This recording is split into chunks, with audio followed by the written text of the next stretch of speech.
Hi traders, welcome to the trading student Telugu. Weekend ఎలా enjoy చేశారు అందరూ? ఓకే, మన అనాలిసిస్ విషయానికి వస్తే ఫస్ట్ నిఫ్టీ ఎక్స్ప్లెయిన్ చేస్తాను, తర్వాత బ్యాంక్ నిఫ్టీలోకి వెళ్దాం. నిఫ్టీ మనం మొన్న అనుకున్నట్టుగానే ఒక రేంజ్లోనే ఉండిపోయింది. చూసారా, ఒక రేంజ్లోనే ఉండిపోయింది.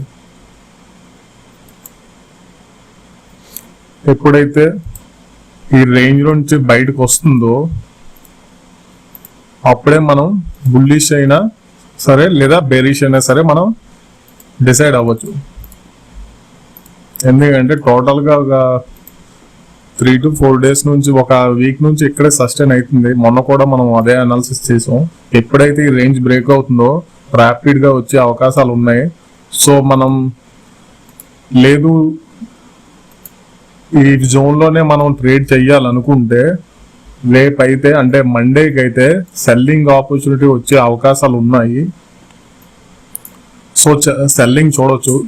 అది కూడా ఫ్లాట్గా ఓపెన్ అయినా లేదా కొంచెం గ్యాప్ అప్ ఓపెన్ అయితే కొంచెం పైకి వెళ్ళనివ్వండి. రెసిస్టెంట్ దగ్గర ఏదైనా సెల్లింగ్ ఆపర్చునిటీ వస్తే సెల్ చేయడం మంచిది. లేదా గ్యాప్ డౌన్ కనుక ఓపెన్ అయితే, బాగా హ్యూజ్గా గ్యాప్ డౌన్ కనుక ఓపెన్ అయితే వదిలేయడం మంచిది. ఎందుకంటే మనం సెల్లింగ్ అనుకున్నాం కాబట్టి రెసిస్టెంట్ దగ్గరే మనం బయింగ్ ఆపర్చునిటీస్ చూడాలి. సో కనుక రేపు గ్యాప్ అప్ ఓపెన్ అయినా లేదా ఫ్లాట్ ఓపెన్ అయినా సెల్లింగ్ చేయొచ్చు. గ్యాప్ డౌన్ ఓపెన్ అయితే మాత్రం వదిలేయండి. ఎందుకంటే మనకి ఇక్కడ కిందకి వెళ్ళే అవకాశం తక్కువ ఉంది కాబట్టి వదిలేయడం మంచిది. అదే గ్యాప్ డౌన్, అదే సెల్లింగ్ వైపు వెళ్ళాలనుకుంటా, హ్యూజ్ సెల్లింగ్ వైపు గ్యాప్ డౌన్ ఓపెన్ అయ్యి చాలాసేపు అక్కడ సస్టైన్ అయ్యి కింద సైడ్ కనుక ఒక బ్రేక్ కనుక ఇచ్చింది అనుకోండి, ర్యాపిడ్గా వెళ్ళిపోద్ది. సో నేను అదే ఎక్స్పెక్ట్ చేస్తున్నాను. డౌన్ సైడ్ కానీ లేదా అప్ సైడ్ కానీ మంచి మూమెంట్ వచ్చే అవకాశం ఉంది అనుకుంటున్నాను. సో రేపైతే నిఫ్టీ సెల్లింగ్ వెళ్ళబోతున్నాను, అది కూడా హయ్యర్ లెవెల్స్లోనే. లేదు గ్యాప్ అప్ ఓపెన్ అయ్యి ఈ రేంజ్ లో ఓపెన్ అయింది అనుకోండి, గ్యాప్ అప్ ఓపెన్ అయ్యి మన 17,500 అనుకోండి రౌండ్ ఫిగర్, 17,500 అబోవ్ ఏదైనా ప్రైస్ యాక్షన్ లో బయింగ్ ఆపర్చునిటీ వస్తే బై చేస్తాను. లేదా ఓపెన్ అయిన వెంటనే ఒకసారి వెళ్లకుండా చాలా సేపు సస్టైన్ అయ్యి ఒకసారి బ్రేక్ ఇచ్చింది అనుకోండి, ఇక్కడ బయింగ్ ఆపర్చునిటీ వెతకొచ్చు ఆఫ్టర్ 11 తర్వాత. ఎందుకంటే మొన్న చూసారా, ఈ రేంజ్ లో ఉంది అనుకున్నాం, ఒకసారి గ్యాప్ అప్ ఓపెన్ అయింది. నేను ఆ రోజు కూడా చెప్పాను 17,500 అనేది ఒక రౌండ్ ఫిగర్ పెట్టుకోండి. 17,500 మీద మాత్రం ఏదైనా బయింగ్ ఆపర్చునిటీ వస్తే బై చేయండి అని కూడా చెప్పడం జరిగింది. ఎందుకంటే ఇదే రీజన్. ఈ రౌండ్ ఫిగర్ ఉంది చూసారా, ఇది ఒక మెయిన్ జోన్ లాగా ఫామ్ అయి ఉంది. సో ఈ జోన్ కింద పైన ఏదైనా బయింగ్ ఆపర్చునిటీ వస్తే బై చేయండి మార్నింగే. లేదు ఒకసారి గ్యాప్ అప్ ఓపెన్ అయ్యి అక్కడక్కడే సస్టైన్ అయ్యింది అనుకోండి, ఎప్పుడైతే ఈ రేంజ్ ని బ్రేక్ అవుతుందో అప్పుడు బై చేయడం మంచిది.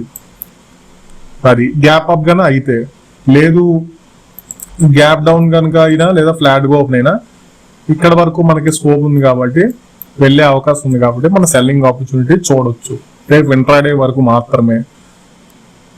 లేదు బాగా హ్యూజ్ గా గ్యాప్ డౌన్ ఓపెన్ అయితే చాలా సేపు సస్టైన్ అయ్యి ఒక బ్రేక్ కనుక ఇచ్చింది అనుకోండి, ర్యాపిడ్ గా వెళ్ళిపోయే అవకాశం ఉంది. ఓకే, అలా వెళ్ళిపోయింది అనుకోండి, నెక్స్ట్ సపోర్ట్ మనం తీసుకోవాల్సింది. Next support 16,750. 16,750 అనేది మెయిన్ సపోర్ట్ అవుతుంది. అలాగే మిడ్ సపోర్ట్ తీసుకోవాలనుకుంటే 17,000 అనేది కూడా ఒక రౌండ్ ఫిగర్ సపోర్ట్ అవుతుంది. సో ఈ రెండు మీరు దృష్టిలో పెట్టుకోవాలి. ఓకే, నెక్స్ట్ బ్యాంక్ నిఫ్టీలోకి వెళ్ళిపోదాం. బ్యాంక్ నిఫ్టీ కూడా సేమ్ అండి, ఒక రేంజ్ లో ఉండిపోయింది.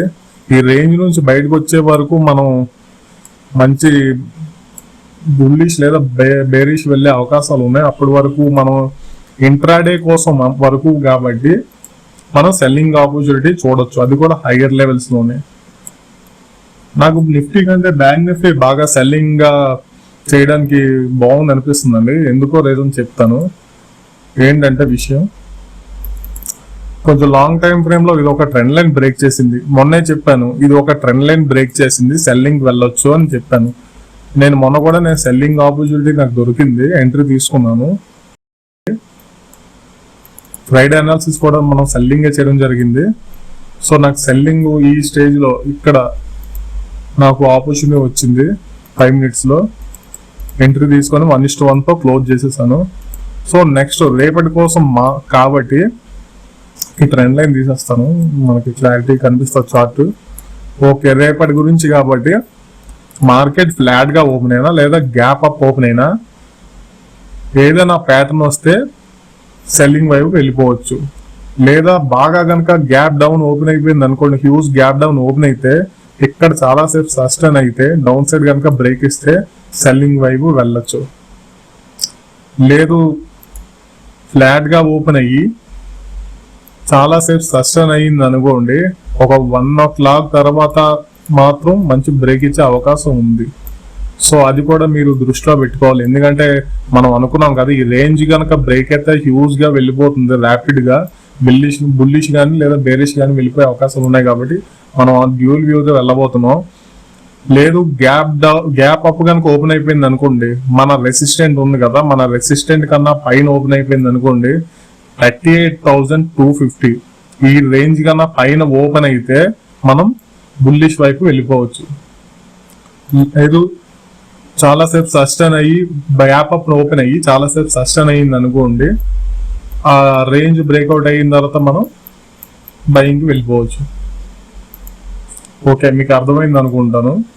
Gap up open flat open అయినా సరే మనం రేపు సెల్లింగ్ చూడబోతున్నాను. నేనైతే గ్యాప్ డౌన్ ఓపెన్ అయితే నేను వదిలేస్తాను.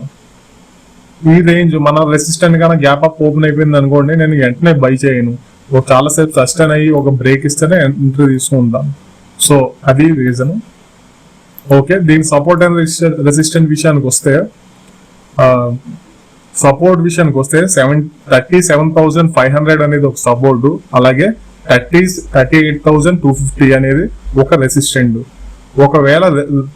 ఒకవేళ రెసిస్టెంట్ కనుక బ్రేక్ చేసింది అనుకోండి, నెక్స్ట్ రెసిస్టెంట్ 39,000 హ్యూజ్ గా వెళ్ళిపోతుంది. సో అందుకే 39,000 మన నెక్స్ట్ రెసిస్టెంట్. అలాగే గ్యాప్ డౌన్ కనుక బ్రేక్ చేసింది అనుకోండి, సపోర్ట్ వైపు కనుక బ్రేక్ చేస్తే మనం తీసుకోవాల్సిన ఇమీడియట్ సపోర్ట్ 36,700 ఇది అండి. ఓకే, చూసారా 36,750 అనేది రౌండ్ ఫిగర్ సపోర్ట్.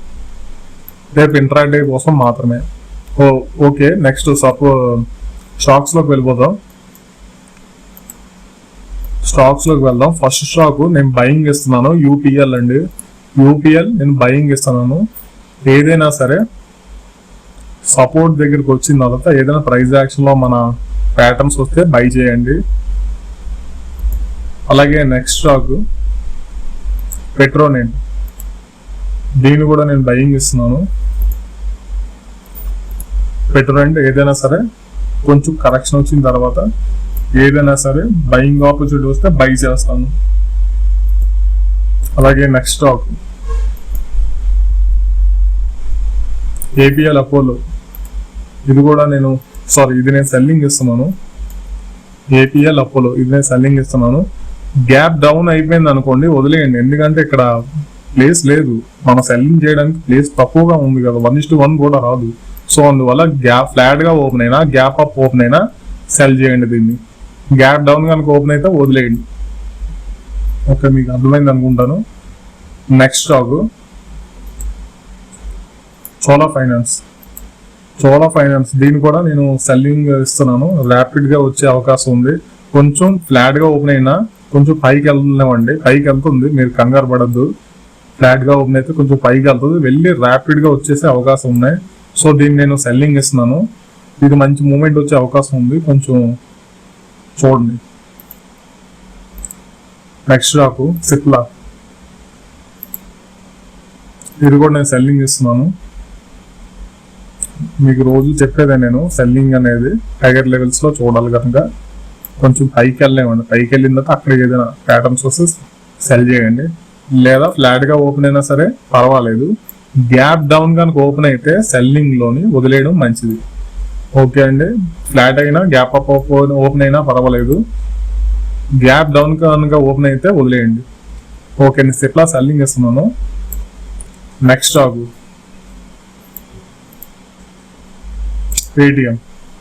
పేటిఎం, దీన్ని కూడా నేను సెల్లింగ్ ఇస్తున్నాను. రేపు స్టాక్స్ ఎక్కువగా సెల్లింగ్ అవుతున్నాయి. సో దాన్ని బట్టి కూడా మీరు అర్థం చేసుకోవచ్చు నిఫ్టీ, బ్యాంక్ నిఫ్టీ ఎలా ఉండబోతున్నాయో. ఇది కూడా నేను సెల్లింగ్ ఇస్తున్నాను పేటిఎం. కానీ గ్యాప్ డౌన్ కనుక ఓపెన్ అయితే బాగా హ్యూజ్ గా వదిలేయండి. ఫ్లాట్ ఓపెన్ అయినా, కొంచెం గ్యాప్ అప్ ఓపెన్ అయినా, లేదా ఫ్లాట్ గా ఓపెన్ అయ్యి కొంచెం రెసిస్టెంట్ దగ్గరికి వెళ్ళేవ్వండి, కొంచెం పుల్ బ్యాక్ రానివ్వండి. వచ్చిన తర్వాత అక్కడ ఏదైనా సెల్లింగ్ ప్యాటర్న్ వస్తే సెల్ చేయండి. ఓకే, నెక్స్ట్ జాబ్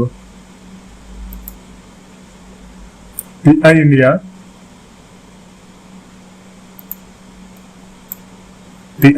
దీన్ని కూడా నేను సెల్లింగ్ ఇస్తున్నాను. ఏదైనా సరే కొంచెం ఫ్లాట్ ఓపెన్ అయినా, లేదా కొంచెం పైకి పుల్ బ్యాక్ ఇచ్చినా అక్కడ ఏదైనా సెల్ చేయండి, మంచి ర్యాపిడ్ గా వచ్చే అవకాశం ఉంది. సో దీన్ని కూడా నేను సెల్లింగ్ ఇస్తున్నాను. 2 బయింగ్ స్టాక్స్ ఇచ్చాను, మిగతావన్నీ సెల్లింగ్ స్టాక్స్ ఇచ్చాను. ఓకే, నేను ఇచ్చిన స్టాక్స్ లోని, నేను ఇచ్చిన రేంజ్ లోనే మీరు ఎంట్రీ తీసుకోండి. బయట ఇంకా ఒకవేళ ఎగ్జాంపుల్ ఇదే అనుకోండి, టిఐ ఇండియా, ఇది కనుక గ్యాప్ అప్ ఓపెన్ అయ్యి రెసిస్టెంట్ ని కన్నా పైకి వెళ్ళిపోయింది అనుకోండి, వదిలేయండి, ముట్టుకోవద్దు. మన రేంజ్ లోనే ఓపెన్ అయితేనే మీరు ఎంట్రీస్ తీసుకోవాలి. నేను ఏ స్టాక్స్ లో అయితే ట్రేడ్ చేస్తానో మీకు అదే చెప్పడం జరుగుతుందండి. సో నేను నా పర్సనల్ గా నేను సెలెక్ట్ చేసిన స్టాక్స్ ఇవి, అది మీకు కూడా చెప్పడం జరుగుతుంది. కానీ ఏదైనా ప్యాటర్న్ వస్తేనే ఎంట్రీ తీసుకోండి. ఓకే, మీకు అర్థమైంది అనుకుంటాను. రేపు కలుద్దాం, బాయ్.